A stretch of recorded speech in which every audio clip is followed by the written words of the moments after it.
Alors là, je pense que c'est maintenant l'étape pour les choses très sérieuses à propos de cette CAN qui se déroule au Maroc. Je tiens à préciser, sur cette affiche, on voit le Cameroun-Maroc. Et on sait tous très bien que c'est l'affiche qui attire beaucoup de population. Que du côté de Maroc, que du côté de Cameroun, tout le monde se pose des questions. Qui va gagner ce match? C'est ce que nous allons voir dans cette vidéo. Je vais vous donner mes pronostics terre à terre.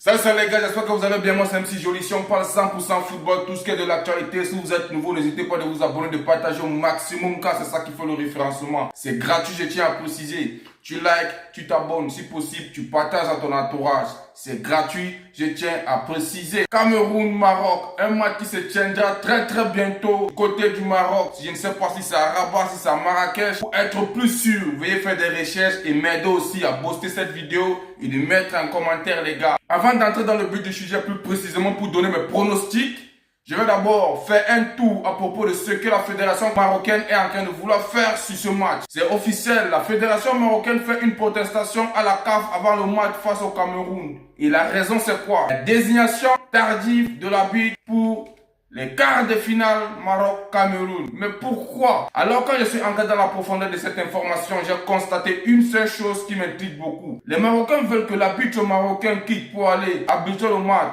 Cameroun, Égypte, et les Égyptiens également veulent, ainsi que les Marocains, l'arbitre égyptien vienne arbitrer le match Maroc-Cameroun. Pourquoi ils veulent toujours que ce soit les Marocains qui arbitrent ces deux matchs très décisifs? C'est la question que moi je me pose. J'espère que vous et moi, nous avons la même réponse. N'hésitez pas à le mettre en commentaire. Pour moi, je pense que la CAN se déroule extrêmement bien et doit faire l'effort pour que cette CAN se termine dans la normale et dans la discrétion. Au cas contraire, je ne pense pas que ça sera bien. Vu qu'il y a beaucoup de polémiques à propos du match Mozambique-Maroc, je tiens à préciser, vu qu'on en passe, il y a beaucoup de polémiques et j'espère vraiment que ce match va se jouer de bout en bout comme il se faut les gars. Entrons maintenant dans le but du sujet. Maroc-Cameroun, mes pronostics à moi. Je tiens d'abord à préciser qu'avant que je ne puisse donner des pronostics, je vais d'abord entrer dans le listing du match que le Maroc a eu à voir contre le Cameroun. Et vous pouvez avoir confiance en moi les gars. C'est quelque chose de fou entre les deux pays. Car il y a une confrontation, mais le Cameroun a toujours eu à dominer la plupart des confrontations qu'ils ont eu à voir au Maroc. Entrons dans la profondeur. Historique des confrontations entre le Maroc et le Cameroun. Historiquement, le Cameroun domine toutes les confrontations contre le Maroc. Bien que le Maroc reste sur une victoire récente très importante pour la compétition officielle, le Cameroun n'a jamais perdu contre le Maroc en phase finale de la CAN. Sur l'ensemble des matchs disputés, toutes les compétitions confondues, le Cameroun compte 7 victoires face au Maroc et le Maroc a seulement 2 victoires, 4 matchs nuls. Alors, je tiens encore à préciser que les archives ne s'effacent jamais. Malgré que les défaites face au Maroc datent de très longtemps, on tient à souligner que la dernière défaite à domicile du Maroc en compétition officielle s'est passée le 14 novembre 2009 face au Cameroun. C'est là où le Cameroun a toujours eu à tabasser le Maroc. On tient à préciser, ça date de très longtemps. Le dernier match significatif entre les deux équipes a eu lieu lors du championnat d'Afrique des Nations, car c'était le CHAN en 2020, joué aussi en 2021. Où le Maroc a largement battu le Cameroun, pays hôte, sur le score de 4-0 en demi-finale. Ah ouais, c'est la dernière fois que le Maroc a eu à battre le Cameroun, je tiens à préciser, hein. C'était en 2020-2021, c'était au CHAN. Bon, mais c'est le CHAN, précisons. Ici, nous parlons de l'équipe type du Maroc et l'équipe type du Cameroun. Et c'est un match très décisif. Quand moi je regarde ce match, que ce soit sur les archives, que ce soit sur le terrain, ou bien que ce soit sur la liste, moi, je pense que le Cameroun est largement supérieur au Maroc. Laissez-moi, je vous explique les gars, ne vous lamentez pas. Vous avez vu la plupart des matchs que le Maroc a eu à voir avec des différentes équipes, je tiens à préciser. Le Maroc a eu beaucoup de difficultés pour s'en sortir. Oui, vous allez me dire que leur pépite et Hakimi n'étaient pas là, c'est vrai. Il est là de retour, on tient à préciser. J'espère qu'il va apporter beaucoup de positivité. Oui, je sais, Hakimi n'était pas là comme je tenais à le dire. Mais le Maroc a toujours eu du mal à s'en sortir devant toutes des équipes différentes.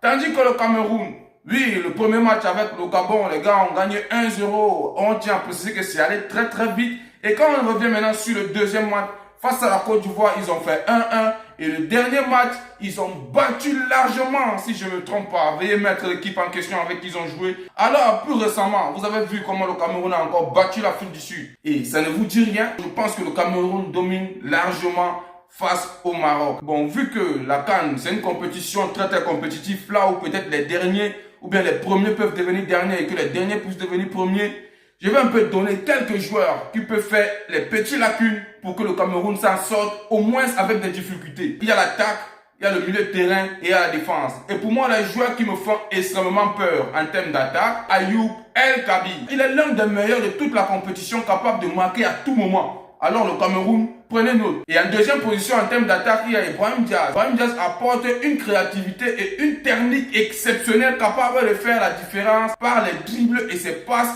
décisives. Il a d'ailleurs été désigné homme du match contre la Tanzanie, et tient à préciser, malgré qu'il y a eu beaucoup de polémiques. Au milieu de terrain, il y a Sofiane Rabat. Et en deuxième position, il y a Azedine Ouanahi, excellent dans toutes les créations et l'orientation du jeu. Donc le Cameroun, vous avez chaud. Et faites très attention à propos de ces deux milieux de terrain que je viens de citer là. Quand on parle de la défense du Maroc, vous tous vous savez. Bon, je vais d'abord commencer par le redoutable gardien Yacine Bounou. Les gars, faites très attention avec Tchétchi. Parce que lui là, il est extrêmement redoutable, les gars. Pour moi, je pense que Yacine Bounou est un gardien de classe mondiale. Donc, faites très attention parce que lui là, il a les relancé et lui là, c'est comme s'il disparaît. Sans toutefois oublier le redoutable Arash Hakimi, les gars. Donc, faites aussi très attention à lui.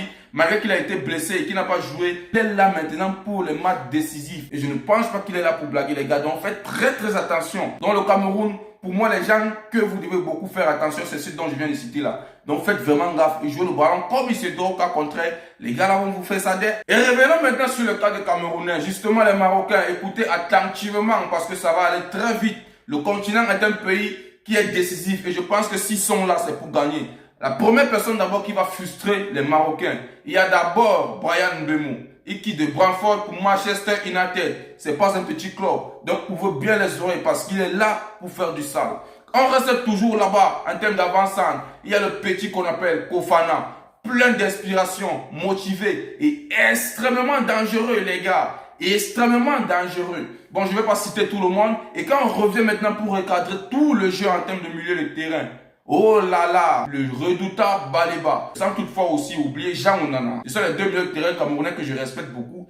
Et je pense que c'est eux qui doivent beaucoup faire peur aux Marocains. On revient sur la défense. Plus précisément, il y a Christopher ou il y a encore le jeune là qui est grand détail là. Désolé, son nom m'échappe. Les gars, veuillez mettre en commentaire. Moi, je pense que le Cameroun a des énormes talents.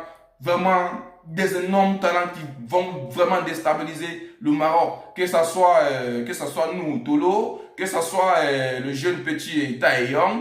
Avec tout ça, j'en passe les gars, ils sont nombreux. Donc le Cameroun, avec le jeu que j'ai à voir, que ce soit tactiquement, que ce soit offensivement, que ce soit défensivement, ou bien en termes de milieu de terrain, je pense qu'ils sont assis. Et s'ils restent avec un mental d'acier, ils vont s'en sortir à propos de ce match. Les Marocains, vous avez du travail, mais les Camerounais, vous savez quoi faire.